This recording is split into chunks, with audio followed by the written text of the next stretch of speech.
তবুকের যুদ্ধ।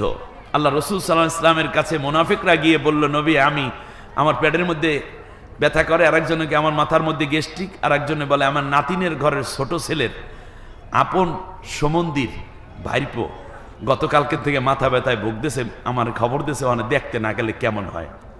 মানে মিথ্যা বাজে অজুহাত দিয়ে নবীর কাছ থেকে ছুটি কাটাইছে। নবী বললেন ঠিক আছে যাও, যেহেতু বিপদ আছে, ঠিক না? অনেক সময় দেখবেন দুর্বল ইমানদার কর্মী যারা, তারা দায়িত্বশীলের কাছে যাই এমন ভাবে বলে, স্যার আমি গেছি, ভাই বিপদের শেষ নেই। এইসব বাজে কথা দুর্বল ইমানের পরিচায়ক। আল্লাহ তাআলা নবীও সেই দিন তাদেরকে ছুটি দিয়েছে। আল্লাহ তাআলা বললেন, নবী তুমি ছুটি দেওয়ার কে? নূর তো ইমানের পরীক্ষা নেওয়ার জন্য আমি আল্লাহ তাআলা চাইলে কোনো জেহাদ ছাড়া, মামলা ছাড়া, হামলা ছাড়া, জেল জুলুম ছাড়া, বুলেটের আঘাত ছাড়া, রিমান্ড ছাড়াই তো আমি ইসলামী হুকুমত সমাজে কায়েম করে দিতে পারি। কিন্তু আমি করি না, এই জন্য ওরা ইমানদার কিনা আমি আল্লাহর উপর ওদের কতটুকু ভরসা আছে তা পরীক্ষা করার জন্য এই বিপদগুলো দেই আমি। তুমি বিপদ থেকে ছুটি দিতে কে?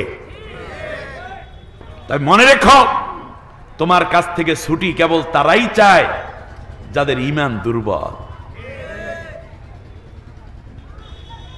আল্লাহ রাব্বুল আলামিন বলেন, ঈমান ছুটি তো কেবল তারাই চাইবে। ইন্নামা ইস্তাযিনুনাকা আল্লাযীনা লা ইউমিনুনা বিল্লাহি ওয়াল ইয়াউমিল আখির, যারা আল্লাহরে বিশ্বাস করে না। এই শ্বশুর দেশের মানুষ, ঠান্ডা মাথায় কথা শুনতে হবে, কথাগুলো ভালো করে নেন। আল্লাহ তাআলা বলছেন, জিহাদ ফি সাবিলিল্লাহ, ইকামতে দ্বীনের কাছ থেকে ছুটিতে কেবল তারাই চাইতে পারে যারা আমি আল্লাহকে বিশ্বাস করে না এবং পরকালেও বিশ্বাস করে না। তারাই কেবল বলে যে আমি একটু অবসর নিলাম কয়দিনের জন্য, ভাই পরিবেশ টরিবেশ ঠিক হোক, তারপর দেখবেন। আবার মহা ক্যান্সারে আক্রান্ত যারা, তারাই এই কাজগুলো করে। এই ক্যান্সার কথা শরীরে না ইমানে? ইমানে। ইমানের ক্যান্সার আলা রোগী এখানে থাকলে তারাও বাইরে যান, কারণ এই জিনিস আল্লাহ তাআলার পছন্দ না। কারণ ইমান এনেছি কার উপরে? যেই দিন বলেছি লা ইলাহা ইল্লাল্লাহ, সেদিন তো আমার কিছুই রাখি নাই, আমি তো পুরোটা আল্লাহকেই দিয়ে দিয়েছি, ঠিক কিনা বলেন? আমরা এই পৃথিবীতে এসেছি কার জন্য? কার ইচ্ছায়? জোরে বলেন, কার ইচ্ছায়? বেঁচে আছি কার ইচ্ছায়? মরে যাব কার ইচ্ছায়? তো বাঁচা মরার মাঝখানে যেই সময়টুকু আছে, এখানে আমরা কার ইচ্ছা পুরা করব? সেই আল্লাহর ইচ্ছা হচ্ছে ইনিল হুকমু ইল্লা লিল্লাহ। সমাজে, দেশে, রাষ্ট্রে আইন চলবে আল্লাহর। আলা লাহুল খলকু ওয়াল আমরু, সৃষ্টি যার, আইন চলবে তার। তাহলে আল্লাহর ইচ্ছা পূরণ করতে হবে। যারা এগিয়ে আসবে তারাই বীর পুরুষ। আল্লাহ রাব্বুল আলামিন বলতেছেন, শোনো, এরপর আল্লাহ সুবহানাহু ওয়া তাআলা বলতেছেন, শোনো, ইন্নাল্লাযীনা ইউবাইয়ুনাকা ইন্নামা ইউবাইয়ুনাল্লাহ ইয়াদুল্লাহি ফাওকা আইদিহিম। ইকামতে দ্বীনের কাজে তোমার কাছে যারা বায়াত নেয় নবী, তারা তো তোমার হাতে বায়াত নেয় না, বরং তারা আমি আল্লাহর হাতেই বায়াত নেয়। ইয়াদুল্লাহি ফাওকা আইদিহিম, তাদের হাতের উপরে আমি আল্লাহ রাব্বুল আলামিনের হাত আছে। সুবহানাল্লাহ বলেন। আল্লাহ সুবহানাহু ওয়া তাআলা এরপর বলতেছেন, শোনো ও দুনিয়ার মানুষেরা, তোমাদের জন্য আরো কিছু কথা আছে। সেটা হচ্ছে, যারা আমি আল্লাহর দ্বীনের পথে আমার উপরে ঈমান আনে কিন্তু দ্বীন প্রতিষ্ঠান আন্দোলনে শামিল হয় না, এই মানুষগুলোকে আমি আল্লাহ ঈমানদার হিসাবে কবুল করি নাই। সুবহানাল্লাহ বলেন। আল্লাহু আকবার। আপনাদেরকে কষ্ট দিয়ে ফেললাম। এবারে আল্লাহ তাআলা বলছেন একজনের উদাহরণ। সূরার নাম সূরা নিসা, আয়াত নম্বর 65। আল্লাহ তাআলা বলছেন, ওরা তো ঈমানদারই না, যারা আমার বিধানকে সন্তুষ্ট চিত্তে মেনে নিতে পারে নাই। আমরা কালমার্সের বিধান মেনে নিয়েছি। আমার জাতি ধর্মনিরপেক্ষ মতবাদ, সংকীর্ণ জাতীয়তাবাদ, কখনো বা সমাজতন্ত্র মেনে নেয়ার জন্য প্রস্তুতি নিচ্ছে, কিন্তু আল্লাহর বিধান সন্তুষ্ট চিত্তে মানতে পারে নাই। আমি তাদের জন্য শুধুমাত্র একটা মেসেজ দিতে চাই। কোন দিন আবার আসবো জানি না, সত্য কথাটি প্রকাশিত হয়ে যাক। আল্লাহ রাব্বুল আলামিন বলছেন, ফালা ওয়া রাব্বিকা লা ইউমিনুনা হাত্তা ইউহাক্কিমুকা ফীমা শাজারা বাইনাহুম। ও নবী, আমি নিজে আল্লাহ নিজের কসম খেয়ে বলতেছি ওরা মুমিন না যতদিন পর্যন্ত আমি আল্লাহর কোরআনের বিধান এবং তোমার আনিত আদর্শ সন্তুষ্ট চিত্তে মেনে না নিবে, কসম খাইয়া কইলাম ওরা মুমিন না, মুমিন না।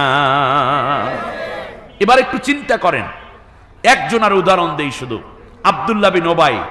সে আল্লাহর বিধান মেনেছে, থাকতো মদিনায়, মদিনা চলে আল্লাহর কোরআনের রাষ্ট্র, কোরআন দিয়ে।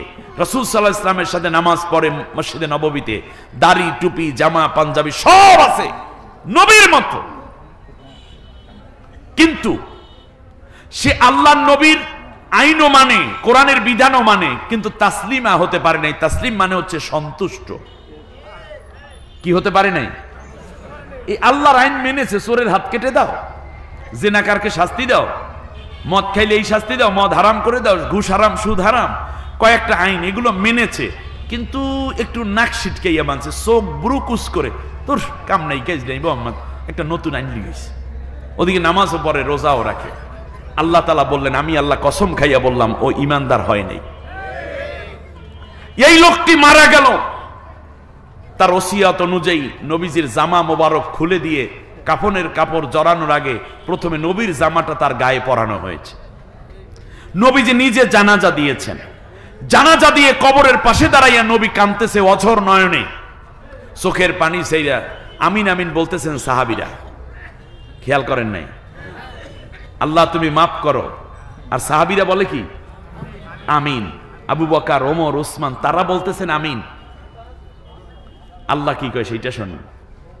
আল্লাহ রাব্বুল আলামিন বলেন, ইস্তাগফির লাহুম আও লা তাস্তাগফির লাহুম ইন তাস্তাগফির লাহুম ৭০ মাররাতান ফালাই ইয়াগফিরাল্লাহু লাহুম।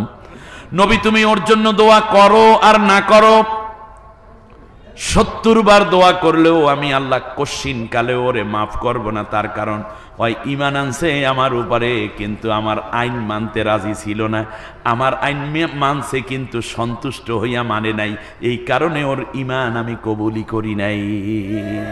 আপনি তাবলীগ করেন, পীরের মুরিদ, নামাজ পড়েন, রোজা রাখেন, দাড়ি আছে, টুপি আছে, কিংবা আপনি কোন পীরের মুরিদ না, তাবলীগ করেন না, কিন্তু আপনি কোরআনের বিভিন্ন কাজকর্ম কিছুটা মেনেও চলেন, কিন্তু আপনি এমন একটি দল ও মত, এমন একটি আদর্শের ধ্বজাধারী যেখানে আল্লাহর কোরআনের আইন কায়েম তো নাই বা কায়েম করতে চাই না, বরং তার বিপরীত কাজ করে, অথবা আপনি কোনো দল করলেন না, কিন্তু আল্লাহ রব্বুল আলামিনের আইনকে যদি আপনি সন্তুষ্ট চিত্তে মেনে না নেন, তাহলে আপনি মুমিন হতে পারেন নাই। আর বিরোধিতা করা তো কুফরি। বিরোধিতা করা কি? কুফরি। আল্লাহ তাআলা বলছেন, আবু উমাইয়া বিন, এই যে কি জানো, আব্দুল্লাহ বিন ওবাই আইনটা সন্তুষ্ট হইতে পারে নাই, এই কারণে ঈমান শেষ। আর আপনি তো আল্লাহর আইন মানলেনই না, বরং যারা আল্লাহর আইন কায়েম করতেছে আপনি তাদের বিরুদ্ধে মামলা দিলেন, তাদেরকে গ্রেফতার করলেন, তাদেরকে আপনি হত্যা করলেন, তাদেরকে ব্যান্ড করতেছেন, আর আপনি বলতেছেন আমি এখনো ঈমানদার। আস্তাগফিরুল্লাহ পড়বেন না? এটা ভুল, আপনার কনসেপ্ট পুরা ভুল। এবার আল্লাহ তাআলা বলছেন, নবী নামাজ তো পড়ে গেল, ৭০ বারও যদি দোয়া করে মাপ না হয়, নবী হাত ছেড়ে দিলেন। এবার নবী যাইতেছে আর চোখের পানি মুছতেছে, আল্লাহ এবার কয় না, আব্দুল্লাহ বিন ওবাইর জন্য দোয়া করে না। আল্লাহ তাআলা এবার আয়াত নাজিল করছে, নবী ওইটা হলো সূরা তাওবার ৮০ নম্বর আয়াত, ৮৪ নম্বর আয়াতে এসে বলছেন, নবী গো ওয়ালা তুসাল্লি আলা আহাদিম মিনহুম মাতা আবাদা। এইরকম যারা আমার নামাজ পড়ে, রোজা রাখে, দাড়ি আছে, টুপি আছে, তোমার মতো পাঞ্জাবি আছে, মাথায় পাগড়ি আছে, জিকির করে, ফিকির করে, কোরআন তেলাওয়াত করে, খতম দেয়, কিন্তু আমার আইনটা মানতে চায় না, আমার কোরআনের আইনটা মানতে চায় না, এই ধরনের মানুষ যদি মারা যায় তাহলে তাদের জানাজা পড়তে আর যাইও না। তার কারণ জানাজা তো ইমানদারের, আর ইমানদার কি না তা পরীক্ষা কেন্দ্র হইল সে আমার কোরআনের আইন মানে কি মানে না। যেহেতু সে আমার কোরআনের আইন মানে নাই, এই জন্য আমি আল্লাহ তার ঈমানই কবুল করি নাই। ওয়ালা তুসাল্লি আলা আহাদিম মিনহুম মাতা আবাদা, কোনদিন তুমি আর এই মানুষগুলোর জানাজা পড়তে আসবে না, কারণ বেঈমানের তো জানাজা নাই, আর ঈমানটা কবুলই হয় নাই। এরপর আল্লাহ তাআলা বলছেন, কিছু দূর যাওয়ার পর নবী বলল যে ওহ থাক, জানাজায় যাব না, কিন্তু মাঝে মাঝে কবরটা জিয়ারত করতে আসবো।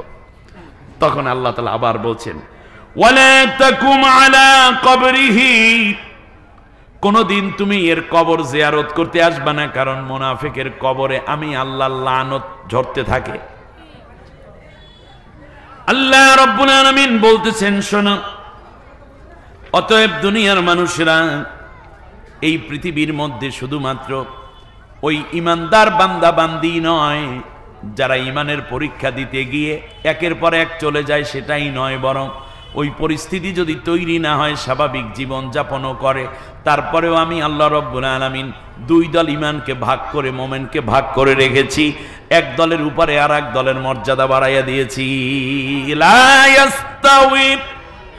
لا يستوي القاعدون من المؤمنين غير أولي الضرر والمجاهدون في سبيل الله بأموالهم وأنفسهم فضل الله المجاهدين بأموالهم وأنفسهم على القائدين درجات الله أكبر درجة আল্লাহ তাআলা বলেন, একদল মুমিন আছে বৈশা বৈশা আল্লাহর জিকির তাসবিহ তাহলিল করতে থাকবে, এরাও আমার মুমিন। আবার কখনো বা আরেক দল দেখবে ময়দানে তারা ভূমিকা পালন করে। এই দুই দল কোনোদিন সমান না, বরং আমি আল্লাহ মর্যাদা দিয়েছি যারা ময়দানে আমি আল্লাহর দ্বীন প্রচার প্রসার এবং প্রতিষ্ঠার কাজ করে বৈশা থাকা ইমানদারদের উপরে ওই চলমান ময়দানে অবস্থানকারী মুমিনদের মর্যাদা বহুগুণ বাড়িয়ে দিয়েছি। আপনাদের কাছে একটা কথা জিজ্ঞেস করি, মোংলার মানুষেরা খুব আবেগপ্রবণ, খুব বেশি সরল মনা, এটা আমি বুঝি কেমনে কন্দে দেখি, কারণ শ্বশুর কেমন তা দেখলেই তো বোঝা যায় চাচা শ্বশুর কেমন। চাচা শ্বশুর দেখলে বোঝাই যায় চাচা শ্বশুরের এলাকার লোকজন কেমন। আর তার চেয়ে বড় প্রমাণ, আপনাদের মেয়েটা তো আমার ঘরে আছে, ঠিক কিনা? আপনাদের অবস্থা দেখলে যেহেতু সরলতা আছে, সেই জন্য এই সরলতার সুযোগে অনেকে কিন্তু দুই নম্বরই জিনিসও ঢুকাইয়ে দেখে, বাবা তুমি যেইটা দাও ওইটাই আমার জন্য ভালো জিনিস, তো সেরা কাপড় প্যাকেট করিয়া দেয় আর নিয়ে আসে বাঁচতে। কি করবো, দেশে সিরা কাপড় সিলাই করিয়া পরো 1 বছর, ঠিক কিনা? এত সরল ভালো না। শোনেন, আল্লাহ তাআলা বলছেন মোমেনদের মধ্যে দুইটা দল, একটা হলো বৈশা বৈশা আমারে স্মরণ করে, আমার সন্তুষ্টি চায়, আর এক দল ময়দানে ভূমিকা পালন করে, তারা জেল খাটে, অত্যাচার সয়, নির্যাতন সয়, ঠিক কিনা বলেন? কখনো জীবন হারায়, কখনো জীবন দেয়। আহা, এখন আল্লাহ তাআলা বললেন এই দুই দল মোমেনের মধ্যে আমি আল্লাহর কাছে দামি মোমেন হইল যারা ময়দানে ভূমিকা পালন করে আমার দ্বীনের কাজে লিপ্ত রয়েছে। আচ্ছা, আপনাদের এদিকে তো অনেক পীর মাশায়েখরা আসেন, তাই না? আসেন, এবং অনেক বুজুর্গরা আসেন। আপনারা তখন আমি দেখেছি মাছ, এরপরে গলদা চিংড়ি, বাগদা চিংড়ি, এরপর সাদা মাছ আছে না, কোরাল মাছ, বোয়াল মাছ, আইল মাছ, এই মাছ টাছ নিয়ে সুন্দর করে পীরের কাছে আরও যাবেন, আমিও যাই, আমি 2 পীরের মুরিদ, সমস্যা নেই। কিন্তু আমার প্রশ্ন ভিন্ন জায়গায়। আপনারা যদি একটু বিপদে পড়েন তখন হুজুরের নামে বলেন না যে আল্লাহ যদি এইটা ভালো হয় তাহলে এই মুরগিটা দেব হুজুরকে, এইরকম বলেন না আপনারা? বলেন। এখন আল্লাহর আয়াত যেটা আজকে তেলাওয়াত করলাম, এটা হচ্ছে সূরা নিসার 95 এবং 96 নম্বর আয়াত, 4 নম্বর সূরা, 5 নম্বর পারায়। আপনাদেরকে প্রশ্ন করি, এই দুই মোমেনের মধ্যে যেমন একজন মোমেন বৈশা বৈশা আল্লাহরে ডাকতে আছে খানকায় বৈশা, আর একজন মসজিদে বৈশা, আর একজন ময়দানে ভূমিকা পালন করছে, নারায়ে তাকবীর, আল্লাহু আকবার, এই আল কোরআনের আলো ঘরে ঘরে জ্বলো, ভাই আসেন কোরআনের দার্স দেই, যেতে হবে। কিন্তু তার কারণ হচ্ছে শিক্ষানীতি যা দিয়েছে তাতে ভবিষ্যতে ছেলে মেয়েরা অন্ধকারে যাবে, একটা মিছিল হবে। আর একজনে বৈশা বৈশা আল্লাহ বিল্লাহ করে, আর একজন মিছিলে নাইমে গেছে, কথার কথা ধরেন। আচ্ছা, আল্লাহর দৃষ্টিতে এই দুই দল মোমেনের মধ্যে কোন দল বেশি দামি মোমেন? এই কথাটা কোরআনের আলোকে বুঝছেন কিনা আপনারা? আচ্ছা, তাই দোয়া কার্ডটা বেশি দামি হবে? এই জায়গায় আমার কথা। তাহলে আপনার যদি মান্যত করতে হয়, যেই ছেলেটা জেলে আছে কোরআনের কথা বইলা নামাজ পড়তেছে, সেই অবস্থায় গ্রেপ্তার হয়ে গেছে, আপনার যদি মুরগি দিতে হয়, ডাব নারিকেল দিতে হয়, পুকুরের মাছ খাওয়ান লাগে মান্যত কইরা, তাহলে ওই ছেলেটার নামে মান্যত করবেন যে আল্লাহ, ও আল্লাহ, যে দামি মোমেন তার দোয়া আগে কবুল হবে না? কথা বলেন না কেন আপনারা? তাদের নামে মান্যত হবে। যদি একবেলা খাওয়াইতে হয় গরুর গোশত দিয়া, খাসির মাথাটা দিয়া, মুরগির রানটা যদি খাওয়াইতে হয়, তাহলে যারা একামতে দ্বীনের কাজ করে তাদেরকে আগে ডাইকে খাওয়াইতে হবে। তার কারণ এই দুই দলের মধ্যে আল্লাহর কাছে প্রিয় যে, তার কথাটাও আল্লাহর কাছে প্রিয়, তার আমলটাও আল্লাহর কাছে প্রিয়, তার দোয়াটাও আল্লাহর কাছে প্রিয়। বরং আপনি কি করছেন? আপনি বুজুর্গরে খাওয়াচ্ছেন, এমন সময় যদি চলে আসে ছাত্র যারা আল্লাহর দ্বীনের দাওয়াত দেয়, কিংবা কোনো ব্যক্তি আসার সাথে সাথে, ভাই এই সময় আপনি আসলেন কেন? পিসা বাড়ছে আমার বাড়িতে মাত্র,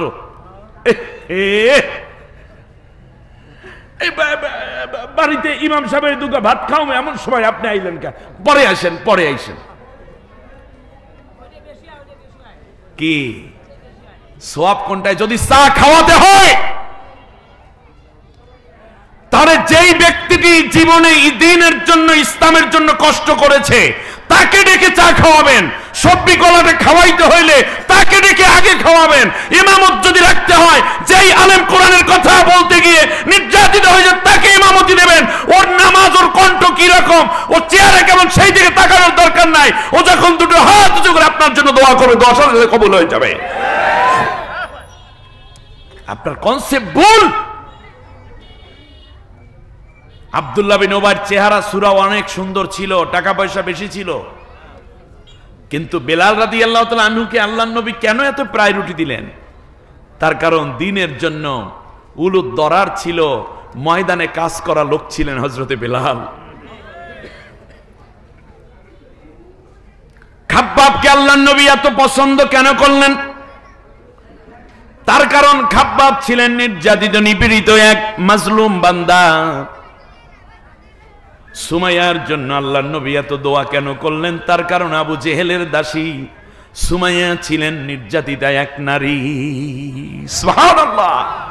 অতএব আপনি বড় বুজুর্গ দেখে দোয়া আনতে যাইয়েন না। সিরিয়াল দেয় পানির বোতল লইয়া, পানির বোতলে যদি ফুক দেওয়াতেই হয়, যেই লোকটি কোরআনের কথা বলে জেল খেটেছে, যেই মা তার সন্তানকে হারিয়েছে, শহীদ করেছে যেই সন্তানকে, ওই মায়ের কাছে গিয়ে বলেন, মা তুমি একটু দোয়া করে দাও।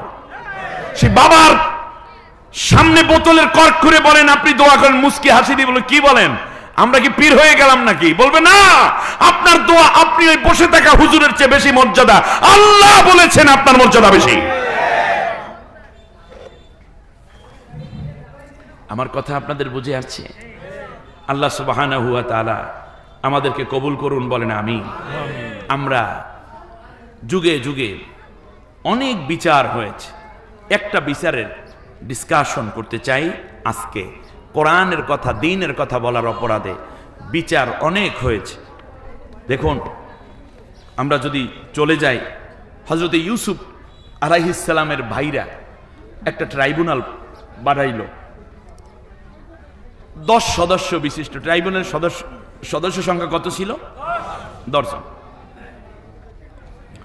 10 জনে মিলে একটা রায় দিয়েছে। রায়টা কি ছিল? উকতুলু ইউসুফা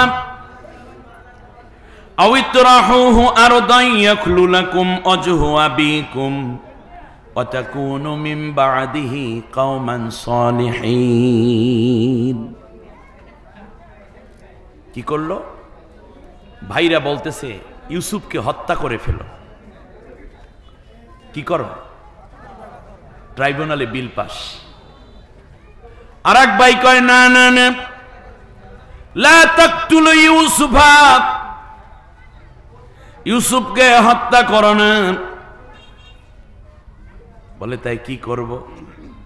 বলল যে কাজ করো, আবিতরাহুহু আরদা। এক ভাই কয় ডাইরেক্ট জবা দাও, আর এক ভাই কয় না, জবা দিলে কেমন হয়, নিজের ভাই না, এটা কইরো না। উনি একটু দয়ালু, উনি আবার কইল যে 10 হাত মাটির একটা গর্ত করো, হাত পাও বাইন দেয়া, ইউসুফকে গর্তের মধ্যে ফালাইয়া দিয়ে উপরে মাটি চাপা দিয়ে দাও। বিশাল দয়া করছে না? এক ফোঁটা রক্ত বের হবে না, কিন্তু কি হয়ে যাবে? মারা যাবে। গুম করা, এই কামটা করো, আর অস্তিত্ব খুঁজে পাওয়া যাবে। আর এক ভাই কয় না না, এইটা চলতো না, তোর একেবারে নিষ্ঠুর বেশি, ইউসুফের মারা যায় আমার ভাই না। কয়টা কি করলে হবে? উনি কে লা তাকতুলু ইউসুফা, ইউসুফকে হত্যা কইরো না। যদি কিছু করতে চাও আও ওয়া আলকুহু ফি গায়াবাতিল জুব্বে, কূপের মধ্যে ফেলাই দাও। কোথায়? তো এই ভাইও কি ইউসুফকে বাঁচাতে চায়? তো তিনজনের টার্গেট কি? মেরে ফেলা। মারার ধরন ভিন্ন, কিন্তু উদ্দেশ্য মেরে ফেলা। মারতে কেন চায়? আল্লাহ কোরআনে বলছেন ইয়াখলু লাকুম ওয়াজহু আবিকুম, উদ্দেশ্য হলো এই যে ইউসুফকে তারা বাবার চোখের থেকে আড়াল করে ফেলবে, বাবার চোখের থেকে আড়াল করে ফেলবে। আচ্ছা, বাবার চোখের আড়াল করবে কেন? বাবার চোখের আড়াল করবে এই জন্য, কারণ ইউসুফকে আহাব্বু মিন্না, ইউসুফ আমাদের চাইতে ইউসুফকে বাবাই বেশি ভালোবাসে। অতএব দেশের মানুষ যাদেরকে ভালোবাসে তাদেরকে চোখের আড়াল করতে চায় ইউসুফের 10 ভাইয়ের মতো শত্রু যারা, তারা ঠিক কিনা বলেন? এই জন্য তাদের টার্গেট হইল যে ইউসুফের যদি কোনো ক্রমে বাবার চোখের আড়াল করে ফেলি তাহলে বাবার চোখ আসবে আমাদের দিকে। কথা বলে না? কোন দিকে? আমাদের দিকে। এই জন্য ইউসুফকে ইয়াকলু লাকুম ওয়াজহু আবিকুম, তাহলে বাবার চোখের আড়াল যদি করতে যাই আর ইউসুফকে যদি মারি, তাহলে এই যে একটা নির্দোষ মানুষের মারলাম, এই জন্য গুনাহ হবে না? কথা বলেন না? হবে। এখন শয়তান এসে বলছে গুনাহ হইল হইবে কি? ওয়াতাকুনু মিন বাদিহি কওমান সালিহিন, এইটা মারার পরে মোটামুটি আব্বার চোখ তো আমাদের দিকেই আছে, ক্ষমতায় তো আমরাই পরবর্তীতে বসে থাকবো। সেই সময় আইসা যাদের দাড়ি নেই দাড়ি রেখে ফেলাম, একটা ওমরা একটা হজ করে আসবো, এরপরে ইয়েতিমখানায় কিছু টাকা পয়সা দিয়ে দেবো মনে, এরপরে মোটামুটি তসবি হাতের মধ্যে লইয়া এরপর মানুষের কাছে যাই কমো যে ভাই আমরা তো দেখেন কত বড় বুজুর্গনে দিন হয়ে গেছে। ওয়াতাকুনু মিন বাদিহি কওমান, দেখছেন মানে স্পষ্ট কথাগুলো আল্লাহর কত চমৎকার।